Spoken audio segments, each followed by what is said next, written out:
নমস্কার, আমি সুকৃতি দান। আশা করি আমরা সবাই ভালো আছেন। আমরা সবাই দেখছেন অ্যাস্ট্রো সলিউশন।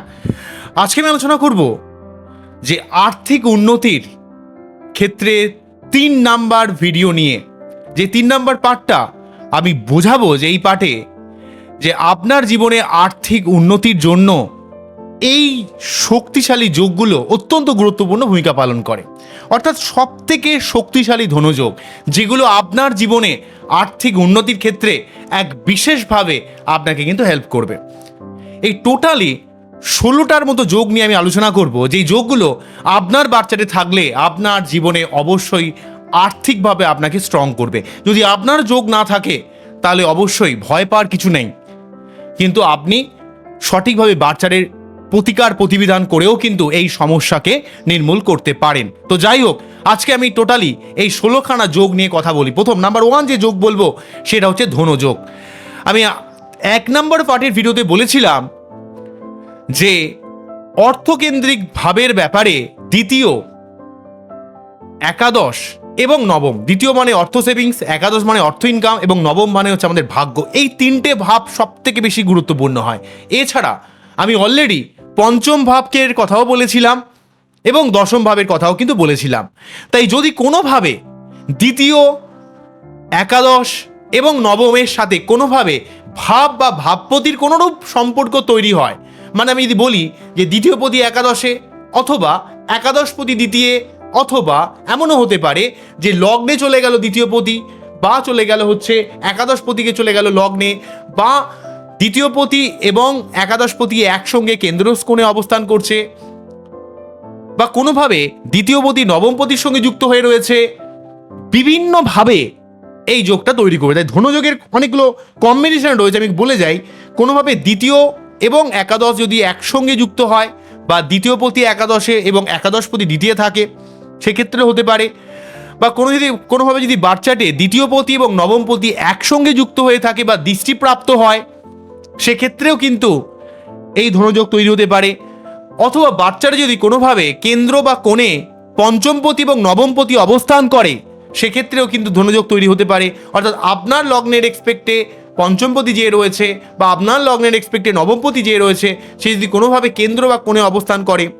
অন্যদিক থেকে যদি আপনার বাচ্চাদের নবমপতি এবং একাদশপতি একসঙ্গে কেন্দ্রকোণে বা যে কোনোভাবে অবস্থান করুক না কেন, কমসে কম সেটা কেন্দ্রকোণে হোক বা 11th হাউসে হোক বা দশমভাবে হোক, এই সমস্ত ঘরে যদি কোনোভাবে অবস্থান করে, দুস্থানগত না হয়ে যদি নবম এবং একাদশপতি একসঙ্গে অবস্থান করে, সেটা খুব একটা স্ট্রংলি ধনযোগের কম্বিনেশন। অন্যদিক থেকে যদি কোনোভাবে লগ্নপতি, পঞ্চমপতি এবং নবমপতির সঙ্গে, বা লগ্ন, পঞ্চম, নবম এই 3টে ভাব যদি কোনোভাবে কানেক্টেড হয়ে যায়, এমন দেখা গেল কারো বাচ্চাটি এমন একটা সমন্বয় তৈরি করলো যে কোনোভাবে লগ্ন, পঞ্চম, নবম কানেক্টেড রইল, তার জীবনে হয়তো অনেক কষ্ট দুঃখ রয়েছে, কিন্তু তার সত্ত্বেও তার কখনো না কখনো তার জীবনে প্রচুর অর্থ প্রাপ্তির একটা সম্ভাবনা ক্রিয়েট করবে। তাতে অধিপতিরা হতে পারে, অথবা কোনোভাবে লগ্ন, পঞ্চম বা নবম ভাবগুলো কোনোভাবে কানেক্টেড হয়ে গিয়েও হতে পারে। নেক্সট যেটা বলবো, দ্বিতীয়র সঙ্গে দশম কোনোভাবে কানেক্টেড থাকলে, বা এমনও হতে পারে দ্বিতীয়, দশম এবং একাদশ একসঙ্গে কানেক্টেড হলে কিন্তু এই ধনযোগ তৈরি করতে পারে। তাই আগে দেখুন যে এই যোগগুলো কোনোভাবে কেন্দ্র, কোণে বা দশমে বা একাদশে তৈরি হয়ে আছে কিনা, তাহলে দেখবেন আপনার জীবনে অবশ্যই একটা আর্থিক উন্নতি তৈরি করবে। তাহলে ফার্স্ট চলে গেল ধনযোগ। নেক্সট চলে আসবো গজকেশরী যোগ। গজকেশরী যোগ মানে হচ্ছে চন্দ্রের রেসপেক্টে বৃহস্পতি যদি কেন্দ্রে অবস্থান করে, অর্থাৎ যেখানে চন্দ্র অবস্থান করছে সেইটাকে এক ধরুন, সেখান থেকে সেই 1 নম্বর ঘরেই যদি বৃহস্পতি থাকে, অর্থাৎ চন্দ্র বৃহস্পতি যদি একসঙ্গে থাকে, অথবা চন্দ্র যেখানে রয়েছে সেখান থেকে যদি বৃহস্পতি 4 নম্বর ঘরে বা 7 নম্বর ঘরে বা 10 নম্বর ঘরে, অর্থাৎ চন্দ্রের অবস্থান থেকে ধরে বলছি বারে কথাটা, নট লগ্ন, চন্দ্রের অবস্থান থেকে ধরে যদি চন্দ্র যে ঘরে রয়েছে সেই ঘরেই যদি বৃহস্পতি থাকে, চন্দ্র যে ঘরে রয়েছে সেখান থেকে চতুর্থভাবে বৃহস্পতি থাকে, চন্দ্র যে ঘরে রয়েছে সেখান থেকে যদি সপ্তমভাবে বৃহস্পতি থাকে, চন্দ্র যে ঘরে রয়েছে সেখান থেকে যদি দশমভাবে বৃহস্পতি থাকে, তাহলে সেটা গজকেশরী রাজযোগ তৈরি করে। এই গজকেশরী যোগ মানুষের জীবনে প্রচুর সম্পত্তি এবং আর্থিক সুযোগ সুবিধা প্রদান করে, এবং তার যথেষ্ট জ্ঞান থাকে এবং তার জীবনে একটা সম্পত্তি প্রাপ্তি, পৈতৃক সম্পত্তি একটা প্রাপ্তি, প্রচুর সম্পত্তি বা অর্থ তার জীবনে আসার একটা সম্ভাবনা থাকবে। তবে যদি বৃহস্পতি এবং চন্দ্র এক ঘরে থাকে তার কিন্তু মায়ের কিছুটা শরীর টরীর খারাপ থাকতে পারে, বা মায়ের থেকে কিছু ডিস্টার্ব হতে পারে, কেননা সেক্ষেত্রে বা তার মতামত প্রকাশ করার ক্ষেত্রে কিছু সমস্যা হয়, সে নিজের সিদ্ধান্ত নিজে অনেক সময় নিতে পারে না, অপরের উপর ডিপেন্ড করে নেয়, এই ধরনের একটা ব্যাপার কিন্তু থাকবে। নেক্সট যেটা বলবো, লক্ষ্মী যোগ। লক্ষ্মী যোগ হচ্ছে লগ্ন এবং নবম ভাব বা ভাবপতির সঙ্গে যদি কোনোরূপ সম্পর্ক স্থাপন হয়, মানে কেমন হতে পারে, ধরুন নবমপতি লগ্নে চলে গেল, বা লগ্নপতি নবমে চলে গেল, বা লগ্নপতি এবং নবমপতি কেন্দ্রকোণে অবস্থান করছে একসঙ্গে, বা লগ্নপতি এবং নবমপতি পরস্পরের উপর সমসপ্তমে দৃষ্টি দিচ্ছে, সেক্ষেত্রেও কিন্তু এই যোগ তৈরি হতে পারে। তাহলে এই লক্ষ্মী যোগ আপনার জীবনে একটা সৌভাগ্য এবং আর্থিক উন্নতির প্রতীক বলা যেতে পারে, কারণ এই লক্ষ্মী যোগ আপনার জীবনে অবশ্যই আপনাকে আর্থিকভাবে অনেকটা বলশালী করার চেষ্টা করে, কেননা লগ্ন মানে আপনি নিজে, আপনার মন মানসিকতা, এবং নবম মানে আপনার ভাগ্য, অর্থাৎ ভাগ্য আপনাকে জীবনে উন্নতি করাতে সাহায্য করবে, এটা কি লক্ষ্মী যোগ বলা হচ্ছে। নেক্সট যেটা বলবো, শশীকলা যোগ, অর্থাৎ চন্দ্রমঙ্গল যোগ যদি কারো বাচ্চারে থাকে। এই চন্দ্রমঙ্গল যোগ নিয়ে বিভিন্ন গ্রন্থে বিভিন্ন কথা বলা রয়েছে, কিন্তু আমি বলবো চন্দ্রমঙ্গল যোগ অত্যন্ত একটা স্ট্রং যোগ। চন্দ্রমঙ্গল যোগ মানুষের জীবনে থাকলে তার জীবনে আর্থিকভাবে তার যথেষ্ট উন্নতি দেয়। চন্দ্রমঙ্গল যোগ আর্থিক উপার্জন তাকে অনেক দক্ষ করে দেয়, তাকে অনেক উদ্যোগী করে তোলে, যে কোনো কাজের ব্যাপারে সে কিন্তু অনেক উন্নতি করতে পারে, সেই কাজ থেকে যে কোনো কাজের ব্যাপারে তার যথেষ্ট ট্যালেন্ট থাকে, এবং তার জীবনে অর্থপ্রাপ্তির অনেক সুযোগ কিন্তু তার জীবনে তৈরি করে দেয় কোনোভাবে যদি চন্দ্র এবং মঙ্গল এক ঘরে অবস্থান করে, এবং এই অবস্থানকে আমরা বলবো যে চন্দ্রমঙ্গল যোগ। তো এই চন্দ্রমঙ্গল যোগ আপনার বাড়িতে যদি থাকে, আপনি ব্যবসা করলে বা নিজে যে কাজ করছেন সেটা যদি মন দিয়ে করেন, দেখবেন আপনার জীবনে ধীরে ধীরে কিন্তু আর্থিক উন্নতি শুরু হয়ে যাবে। তবে অবশ্যই এই চন্দ্র মঙ্গলকে কোনোভাবে কোনো অশুভ গ্রহের দ্বারা পীড়িত হলে কিন্তু হবে না, ঠিক আছে? তাকে শুভ প্রেক্ষা তার কিন্তু পেতে হবে, ঠিক আছে? যদি কোনোভাবে অশুভ গ্রহ বা অশুভ গ্রহের দ্বারা দৃষ্টিপ্রাপ্ত হয়, সেক্ষেত্রে তার কিন্তু প্রতিবিধান করার মাধ্যমে এই যোগটাকে রেকটিফাই করা যেতে পারে। নেক্সট যেটা বলবো, বিপরীত রাজযোগ। বিপরীত রাজযোগ এক অদ্ভুত ধরনের যোগ। যাদের বাচ্চারে বিপরীত রাজযোগ রয়েছে, তাদের প্রথম জীবনে প্রচুর কষ্ট পেতে হয়, তার প্রথম জীবনে কিছুতেই উন্নতি হতে চায় না, তাকে প্রচুর স্ট্রাগেল, প্রচুর সংগ্রাম তাকে জীবনে করতে হয়, কিন্তু সে জীবনে ডেফিনেটলি ভাবে উন্নতি করে। তার জীবনে বিপরীত রাজযোগ থাকলে তার জীবনে ডেফিনেটলি ভাবে উন্নতি করায়। বিপরীত রাজযোগ কিভাবে তৈরি হয় ভালোভাবে দেখুন। ষষ্ঠ, অষ্টম, দ্বাদশ এগুলো হচ্ছে দুস্থান। তো ষষ্ঠ, অষ্টম, দ্বাদশ এই দুস্থানের অধিপতিরা যদি তার নিজের ঘরে অথবা অপর কোনো দুস্থানে অবস্থান করে, এমন হতে পারে যে ষষ্ঠপতি অষ্টমে চলে গেল, বা অষ্টমপতি ষষ্ঠে চলে গেল, বা ষষ্ঠপতি দ্বাদশে চলে গেল, বা অষ্টমপতি দ্বাদশে চলে গেল, বা দ্বাদশপতি অষ্টমে চলে এলো, বা দ্বাদশপতি ষষ্ঠে চলে এলো, মানে অর্থাৎ ষষ্ঠপতি, অষ্টমপতি এবং দ্বাদশপতি যদি কোনোভাবে স্থান পরিবর্তন করে, এমনকি ষষ্ঠপতি ষষ্ঠে থাকলে, বা অষ্টমপতি অষ্টমে থাকলে, বা দ্বাদশপতি দ্বাদশে থাকলে, সেক্ষেত্রেও কিন্তু অনেকটা বিপরীত রাজযোগের ফল আপনি পাবেন। তবে মেনলি ভাবে বিপরীত রাজযোগ আপনি পাবেন যে যখন একটা দুস্থানের অধিপতি আর একটা যখন দুস্থানে চলে যাবে, সেটাকে বলা হয় বিপরীত রাজযোগ। এবং এই বিপরীত রাজযোগ আপনাকে প্রথম জীবনে প্রচুর স্ট্রাগল, প্রচুর লড়াই, প্রচুর উত্থান পতন দিয়ে নিয়ে যাবে, কিন্তু ডেফিনেটলি ভাবে আপনি জীবনে কিন্তু অনেক উন্নতি করবেন, এই ব্যাপারটা ইন্ডিকেট করে। তাই আপনার যদি বাচ্চার বিপরীত রাজযোগ থাকে, তাহলে কিন্তু আপনি লড়াই করুন, আপনি লেগে থাকুন, আপনার জীবনে ডেফিনেটলি ভাবে উন্নতি হবে। নেক্সট যেটা বলবো সেটা হচ্ছে অধিযোগ। অধিযোগ এক অদ্ভুত ধরনের যোগ, এটা খুব সুন্দর একটা যোগ। আপনার জন্মছকে লগ্ন বা রাশির এক্সপেক্টে ষষ্ঠ, সপ্তম এবং অষ্টম, যদিও অষ্টম এবং ষষ্ঠ দুস্থান, কিন্তু তার সত্ত্বেও ষষ্ঠ, অষ্টম, সপ্তম এবং অষ্টম এই তিনটে পরপর ঘর, 6, 7, 8, এই তিনটে ঘরে যদি কোনোভাবে বুধ, বৃহস্পতি, শুক্র অবস্থান করে, মানে এই তিনটে ঘরে একসাথে অবস্থান করতে পারে। হয়তো বুধ বসে বললে ষষ্ঠভাবে, সপ্তমভাবে বৃহস্পতি, শুক্র অষ্টমে, সেক্ষেত্রেও হতে পারে। অষ্টম ভাব দুস্থানে হওয়া সত্ত্বেও হবে। তো ষষ্ঠ, অষ্টম এবং সপ্তম, মানে 6, 7, 8 নম্বর ঘরে যদি বুধ, বৃহস্পতি এবং শুক্র কোনো না কোনো ঘরে অবস্থান করে, সেই যোগটাকে বলা হয় অধিযোগ। এই অধিযোগে আপনার জীবনে মান, সম্মান, অর্থ, আপনার জীবনে সার্বিক সুখ প্রাপ্তির এক বিশেষ সম্ভাবনা কিন্তু জোরালো করে দেয়, আপনাকে জীবনে আর্থিকভাবে অনেকটা বলশালী করার চেষ্টা করে। খুব কম জনের মানুষের বাচ্চারই কিন্তু এই অধিযোগ দেখতে পাওয়া যায়, এক অদ্ভুত ধরনের যোগ। এই অধিযোগ কিন্তু মানুষের জীবনে হঠাৎ করে এক উন্নতি প্রদান করে এবং তার জীবনে যখন সম্ভাবনাগুলো তৈরি হয় সে অদ্ভুতভাবে তৈরি হয়। নেক্সট আমি বলি সেটা হচ্ছে ইন্দ্রযোগ। ইন্দ্রযোগ হচ্ছে ইন্দ্র, ভগবান ইন্দ্রের মতো অনেকটা যোগটা হঠাৎ করে অর্থপ্রাপ্তির একটা যোগ তৈরি করে। ইন্দ্রযোগ কখন তৈরি হয়? পঞ্চমপতি এবং একাদশপতি যদি কোনোভাবে পরস্পরের চতুর্থ, সপ্তম, দশম বা 1 নম্বর ঘরে, অর্থাৎ ধরুন পঞ্চমপতি যেখানে অবস্থান করছে সেখান থেকে ধরে, পঞ্চমপতি যেখানে অবস্থান করছে সেখান থেকে ধরে সেই ঘরে, ঠিক গজকেশরী যোগের মতো, পঞ্চমপতি যেখানে অবস্থান করছে সেই ঘরে 1 নম্বর, আবার সেই ঘর থেকে ধরে 4 নম্বর, সেই ঘর থেকে ধরে 7 নম্বর বা সেই ঘর থেকে ধরে 10 নম্বর ঘরে যদি কোনোভাবে কেন্দ্রে থাকে, অর্থাৎ পঞ্চমপতি এবং একাদশপতি যদি পরস্পরে কেন্দ্রে থাকে, একজনের 4-এ থাকলে অন্যজন তার 10-এর ঠিক থাকবেই, দেখবেন থাকবে। একজনের সপ্তমে থাকলে অন্যজন তার ঠিক অপোজিটে থাকবে, একজনের দশমে থাকলে অন্যজন তার ঠিক চতুর্থে থাকবে, অর্থাৎ একজন পরস্পরের সঙ্গে যদি কোনোভাবে কেন্দ্রে থাকে।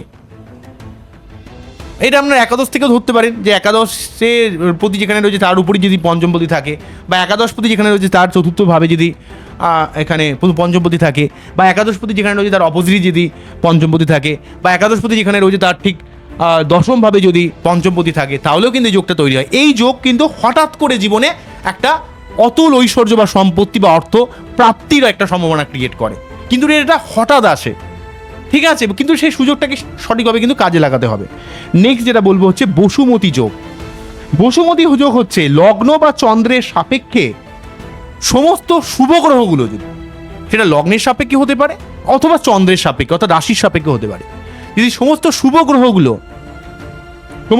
গ্রহগুলো তৃতীয়, ষষ্ঠ, দশম, একাদশ এই সমস্ত উপচয় স্থানে অবস্থান করে। উপচয় স্থান আমরা জানেন যে তৃতীয়, ষষ্ঠ, দশম, একাদশ, আমি আগে বলেছিলাম যে উপচয় স্থানে অশুভ গ্রহরা, নৈসর্গিক অশুভ গ্রহরা থাকলে আপনাকে প্রতিযোগিতায় জয়লাভ করতে সাহায্য করে। কিন্তু এখানে বসুমতী যোগ যেটা বলছে যে আপনার বার্চাটে লগ্ন বা রাশির রেসপেক্টে তৃতীয়, ষষ্ঠ, দশম, একাদশ এই সমস্ত ভাবে যদি সমস্ত শুভ গ্রহ অবস্থান করে, মানে কমসে কম বুধ, বৃহস্পতি, শুক্রকে তো হতেই হবে, চন্দ্র হলে আরো ভালো হয়, তাহলে কিন্তু এটা বসুমতী যোগ ইন্ডিকেট করে। ধরুন আপনার বাচ্চাদের তৃতীয়ভাবে বৃহস্পতি, ষষ্ঠভাবে চন্দ্র, হ্যাঁ, দশমভাবে শুক্র এবং একাদশভাবে হয়তো দেখা গেল বৃহস্পতি রয়েছে, তো সেক্ষেত্রে তৈরি হবে মানে পরপর, মানে বুধ রয়েছে ধরুন ষষ্ঠভাবে, বৃহস্পতি রয়েছে 3rd হাউসে, বা শুক্র রয়েছে দশমভাবে, চন্দ্র রয়েছে 11th হাউসে, তাহলে এইভাবে যদি যোগটা তৈরি করে তাহলে সেই যোগটা কিন্তু আমরা বসুমতী যোগ বলবো। এই বসুমতী যোগ কিন্তু আপনার জীবনে একটা সাফল্য লাভ করার মতো এক অন্য ক্ষমতা দেয় এবং আর্থিক উন্নতিতে আপনাকে কিন্তু আপনার জীবনে ডেফিনেটলি আর্থিক উন্নতি বয়ে নিয়ে আসে। দেখুন যে আপনার বসুমতী যোগ আছে কিনা। নেক্সট বলবো আমলা যোগ। আমলা মানে হচ্ছে উচ্চ পদস্থ কোনো পদে আসীন হওয়ার একটা যোগ, অর্থাৎ আপনি উচ্চ পদস্থ কোনো কর্মচারী বা উচ্চ পদস্থ কোনো আমলা হলেন। তো এই আমলা যোগ কখন তৈরি হয়? লগ্ন বা রাশির এক্সপেক্টে, লগ্ন হলে বেশি ইম্পর্টেন্ট হবে, বেশি স্ট্রং হবে। লগ্নের এক্সপেক্টে যদি কোনোভাবে দশমভাবে বৃহস্পতি, শুক্র বা বুধ উচ্চস্থ বা সক্ষেত্রী হয়ে অবস্থান করে, এমনকি সেটা আমি দেখেছি মঙ্গল অবস্থান করলেও যথেষ্ট স্ট্রং হয়। আমলা যোগ অ্যাকচুয়ালি বলছে বৃহস্পতি, বুধ এবং শুক্র উচ্চস্থ বা সক্ষেত্রী হয়ে যদি কোনোভাবে লগ্নের এক্সপেক্টে দশমভাবে অবস্থান করে, তো সেক্ষেত্রে যদি উচ্চস্থ নাও হয় তাহলে কিন্তু অনেকটা পজিটিভ ফল দেবে। তো কিন্তু যদি উচ্চস্থ বা সক্ষেত্রী হয় বা মিত্রকক্ষী হয় তাহলে ফলটা একটু ভালো পাবেন। কিন্তু যাই হোক, কোনোভাবে কিন্তু অশুভ গ্রহের প্রেক্ষা পড়লে হবে না। এমনকি মঙ্গল হলেও কিন্তু আমি দেখেছি সরকারি চাকরি পাওয়া বা অ্যাডমিনিস্ট্রেটিভ সেক্টরে চাকরি পাওয়া বা প্রশাসনিক পদে কাজ করা, পুলিশ লাইনে, মিলিটারি লাইনে কাজ করার এক বিশেষ সম্ভাবনা কিন্তু তৈরি করে। তবে বিশেষ করে যদি শুভ গ্রহটা থেকে তারা কোনোভাবে দশমভাবে থাকে এবং তারা যদি কোনোভাবে উচ্চস্থ হয়ে যায় তাহলে আরও শুভ হবে, কিন্তু অশুভ গ্রহের প্রভাব বর্জিত হতে হবে। তো যাই হোক, তাহলে এখানে কিন্তু জীবনে উচ্চ পদে আসীন হয় বা জীবনে একটা সার্বিক উন্নতি করার যোগ কিন্তু তৈরি করে।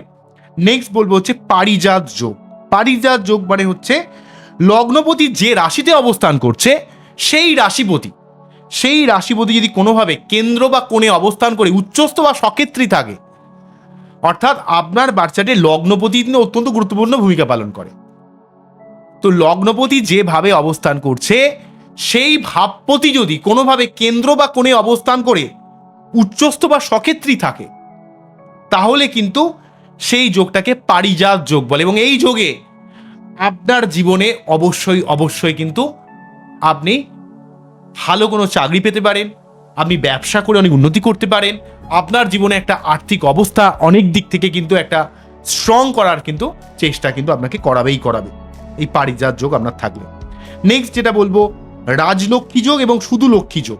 রাজলক্ষ্মী যোগ কখন হয়? যখন স্ট্রং মুন, স্ট্রং কোনো চন্দ্র অর্থাৎ পূর্ণিমার চন্দ্র যদি এখানে বৃহস্পতির সঙ্গে কেন্দ্র বা কোণে অবস্থান করে, সেক্ষেত্রে কিন্তু আপনার জীবনে এমনিতেই একটা গজকেশরী রাজযোগ হয়ে যাচ্ছে এবং তার সঙ্গে সেই যোগটা আপনার জীবনে একটা সার্বিকভাবে আর্থিক উন্নতি বা আপনার জীবনে প্রচুর সম্পত্তি, আপনার পৈতৃক অর্থ পাওয়ার একটা বিশেষ সম্ভাবনা কিন্তু ক্রিয়েট করে দেয়। আবার লক্ষ্মী যোগ কিভাবে তৈরি হতে পারে? লগ্নপতি,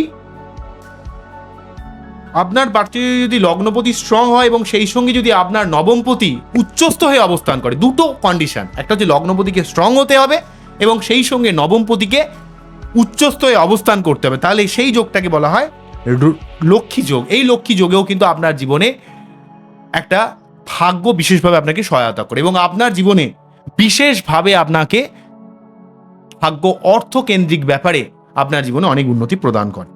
নেক্সট যেটা বলবো, লক্ষ্মী নারায়ণ যোগ।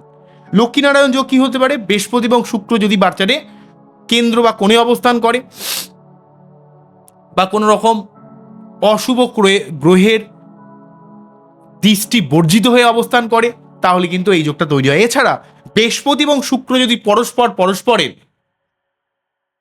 1 নম্বর ঘরে, 4 নম্বর ঘরে, 7 নম্বর ঘরে এবং 10 নম্বর ঘরে অবস্থান করে, অর্থাৎ পরস্পরের ঠিক কেন্দ্রে অবস্থান করে, তাহলেও কিন্তু লক্ষ্মী নারায়ণ যোগ তৈরি হয়। অর্থাৎ কোনো না কোনোভাবে বৃহস্পতি শুক্রের অবস্থান একসাথে বা বৃহস্পতি শুক্র পরস্পরের এখানে কেন্দ্রে অবস্থান করছে, সেই অবস্থান কিন্তু এটাকে লক্ষ্মী নারায়ণ যোগ। এখানে লক্ষ্মী মানে লক্ষ্মী মানে হচ্ছে এখানে শুক্রদেব এবং নারায়ণ মানে হচ্ছে এখানে বৃহস্পতি। এই বৃহস্পতি শুক্র যোগ আপনার জীবনে যেমন অর্থাৎ আপনার যেগুলো জ্ঞান, আপনার জীবনে বেসিক যে অর্থ, আপনার জীবনে সৌভাগ্যের জায়গাটা, আপনার জীবনে উন্নতির জায়গাটা হেল্প করে, আপনার সাধারণভাবে খেয়ে পড়ে বাঁচার যে অর্থ সেটা যেমন দেয়, আবার শুক্রদেব কিন্তু আপনার জীবনে এক্সেসিভ অর্থ, ভোগ বিলাসিতায় আপনাকে কিন্তু জীবনে পরিপূর্ণ করে তোলে। অন্যদিক থেকে যদি আপনার রাজলক্ষণ যোগ থাকে, রাজলক্ষণ যোগ যদি আপনার বাচ্চাটে কেন্দ্রস্থানে শুভ গ্রহরা অবস্থান করে, অর্থাৎ বুধ, শুক্র, বৃহস্পতি, চন্দ্র, এই সমস্ত গ্রহগুলো যদি কোনোভাবে কেন্দ্রে পরপর অবস্থান করে, তবে চন্দ্র এখানে কিন্তু পূর্ণিমার চাঁদ হতে হবে বা শুভ চন্দ্র হতে হবে বা শুক্লপক্ষের চন্দ্র হতে হবে। অমাবস্যার হলে কিন্তু সেখানে চন্দ্রের অবশ্যই ভালো প্রতিকার নিতে হবে। তো সেই রাজলক্ষণ যোগও কিন্তু আপনাদের জীবনে আর্থিক দিক থেকে অনেকটা উন্নতি করানোর চেষ্টা করে। তারপর বলবো বুধাদিত্য যোগ। বুধাদিত্য মানে বুধ প্লাস আদিত্য, অর্থাৎ বুধ এবং রবি যদি একসঙ্গে অবস্থান করে, সেক্ষেত্রে আপনার যথেষ্ট বুদ্ধি দিয়ে আপনার ব্যবসা করা, আপনি প্রফেশনাল ফিল্ডে অনেক উন্নতি করতে পারেন। কিন্তু এখানে একটা শর্ত রয়েছে, বুধ এবং রবি একসঙ্গে থাকলে যেন কোনোভাবে বুধ কম্বাস না হয়ে যায় বা বুধ কোনোভাবে নিচস্থ না হয়ে যায় বা কোনো দুস্থানগত না হয়ে যায়। কেন্দ্র বা কোণে অবস্থান করে যদি কোনোভাবে কম্বাস না হয়ে বুধ এবং রবি একসঙ্গে অবস্থান করে বুধাদিত্য যোগ তৈরি করে, তাহলে এই যোগ আপনাদের জীবনে একটা বুদ্ধির মাধ্যমে ব্যবসা বা আপনার প্রফেশনাল ফিল্ডে অনেক উন্নতি প্রদান করে। আপনার এক অন্য লেভেলের কানেকশন বা কমিউনিকেশন পাওয়ার দেয়, আপনি খুব সুন্দরভাবে গুছিয়ে কথা বলতে পারেন, লোকে বোঝাতে পারেন খুব ভালোভাবে। নেক্সট যেটা বলবো, রাজযোগ। রাজযোগ হচ্ছে, এটা অনেকের ক্ষেত্রেই দেখা যায় যে কেন্দ্রপতি কোণে বা কোণপতি কেন্দ্রে যদি কোনোভাবে অবস্থান করে। আমরা জানি কেন্দ্র হচ্ছে 1, 4, 7, 10 আর কোণ হচ্ছে 1, 5, 9। বিশেষ করে 5, 9 কিন্তু মেনলিভাবে কোণ হয়। লগ্ন কিন্তু কেন্দ্র এবং কোণের দুটো পাওয়ারকেই নিয়েছে। তো যাই হোক, তো কোনোভাবে যদি কেন্দ্রপতি কোণে বা কোণপতি কেন্দ্রে অবস্থান করে, তো সেক্ষেত্রে একটা কিন্তু বিখ্যাত রাজযোগ তৈরি করে। এই রাজযোগ যদি একটু স্ট্রং হয়, অর্থাৎ ধরুন আপনার পঞ্চমপতি এবং নবমপতি একসঙ্গে হয়তো লগ্নে গিয়ে বসেছে, বা চতুর্থভাবে গিয়ে বসেছে, কিন্তু রাহু বা কোনো অশুভ গ্রহের পেক্ষা বর্জিত হয়ে বসেছে, সেক্ষেত্রে আপনি কিন্তু অনেক শুভ ফল লাভ করবেন। কিন্তু যদি দেখা গেল যে এই যোগটা তৈরি হয়েছে কিন্তু কোনোভাবে রাহু বা কোনোভাবে শনি বা কেতু এই সমস্ত অশুভ গ্রহের দ্বারা দৃষ্টি পড়ছে, তাহলে এই শুভ গ্রহ এই শুভ যোগটা কিন্তু অনেকটা ক্ষীণ হয়ে পড়ে। তাহলে ক্ষীণ রাজযোগ বলা যেতে পারে। তখন অবশ্যই সেই গ্রহগুলো যদি প্রতিকার করা যায়, তাহলে কিন্তু এই রাজযোগ আপনার ক্ষেত্রে কিন্তু পূর্ণ মাত্রায় আপনার জীবনে শুভ ফল দিতে পারে। যতক্ষণ পর্যন্ত তার না প্রতিকার করছেন, ততক্ষণ পর্যন্ত তার কিন্তু শুভ ফল আপনি লাভ করতে পারবেন না। বোঝা গেল কি বললাম? তো আজকে এখানেই থামছি। টোটালি এতগুলো যোগ নিয়ে কথা বললাম, 16খানা যোগগুলো নিয়ে। তো এই যোগগুলো আপনার যদি থাকে, আপনাকে কিন্তু আর্থিকভাবে অনেকটা বলশালী করার চেষ্টা করে। তাই দেখুন যে আপনার সত্যি এই যোগগুলো আছে কি না। পরের পাঠে আমি কিন্তু প্রতিকার নিয়ে আলোচনা করব, এবং তারপরের পাঠে লাস্ট যে পাঠটাতে সেখানে আপনার আর্থিক উন্নতির জন্য বিশেষ কিছু অভ্যাস নিয়ে আলোচনা করব, যেগুলো আমাদের জানা উচিত। অ্যাস্ট্রোলজিক্যাল গাইডলাইনের বাইরেও কিছু কথা বলবো, যেগুলো আপনাদের জানতে হবে। আমার এই অনুষ্ঠানটিকে কতটা আপনাদের ভালো লাগলো, কতটা আমাকে ফিল করলেন, অবশ্যই আমাকে জানাবেন। আর দেখুন যে এই যোগগুলো কতটা মিলছে, এবং যোগ শুধু মিললেই হবে না, দেখতে হবে সেই পার্টিকুলারলি এই গ্রহগুলো এই কোনোভাবে কোনো নেগেটিভ গ্রহের দ্বারা প্রেক্ষা পাচ্ছে না, তো তাহলে কিন্তু যোগটা অনেকটা ক্ষীণ হয়ে পড়ে। এগুলো কিন্তু দেখতে হবে। বোঝা গেল কি বললাম? তো আজকে এখানেই থামছি, আবার দেখা হবে নতুন কোনো ভিডিও নিয়ে। নমস্কার, থ্যাংক ইউ।